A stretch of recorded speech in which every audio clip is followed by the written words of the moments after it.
إن المملكة المغربية انطلاقا من مسؤوليتها التاريخية ورئاستها للجنة القدس تعتبر أن حل الدولتين هو المفتاح الأساسي لضمان أمن واستقرار المنطقة، وهو الحل الوحيد الذي لا خاسر فيه، لأن الجميع سيربح.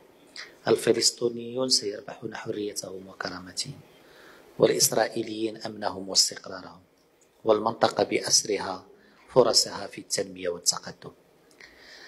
لكن يجب أن نعترف أن هناك من سيخسر فعلا مع تحقيق هذا الحل، وهم المتطرفون من كل الأطراف الذين لا يتغذون إلا على نار الصراع ولا يعيشون إلا في ظله، وهم أيضا أولئك الذين يتاجرون بالشعارات ويدعون مساندة الشعب الفلسطيني دون أن يقدموا له أي حتى كيس أرز، لأنهم ببساطة باك يا خوتي والله العلي العظيم احيانا ماشي النذاله تاع الخونه هي اللي تقلق، باسكو انسان خائن معروف بلي نزل، معروف بلي انه منحط، يجيك منه غير المشاكل. اللي تعصب واللي تقلق واللي يعني تخسر لك النهار تاعك هي الوقاحه اللي عندهم، الوقاحه والبجاحه اللي عندهم. وبين قوسين لو نشوفوا الوقاحه نقلبوها من اللور ونشوفوها اين صنعت، ماشي محال نصيبوها ميد ان مملكه مراكش. وعلى راسهم هذا الحثاله هذا ناصر بوريطه الذي قال في يوم من الايام في اجتماع يسمى اجتماع النقب، نتذكر واش قال ومن بعد نعاودو نرجعوا. You are saying here that maybe every Israeli has in his family someone with Moroccan blood. It's not only a joke, it's a reality.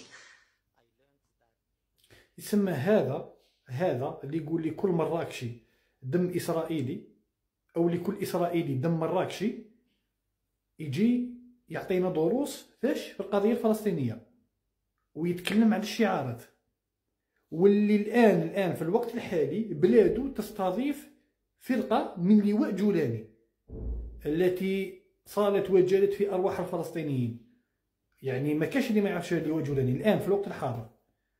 لا حول ولا قوة إلا بالله. حقيقة إن لم تستحي فاصنع ما شئت. يقول مثل كاين واحد المثل في مملكة مراكش يقول ويعجبني بزاف، الله يلعن اللي ما يحشم.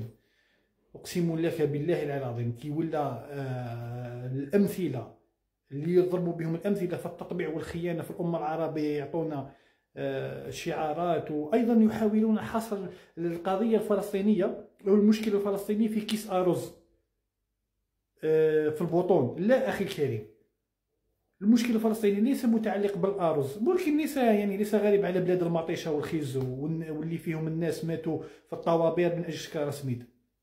المشكل الفلسطينيين هو في كف الاذى عنهم.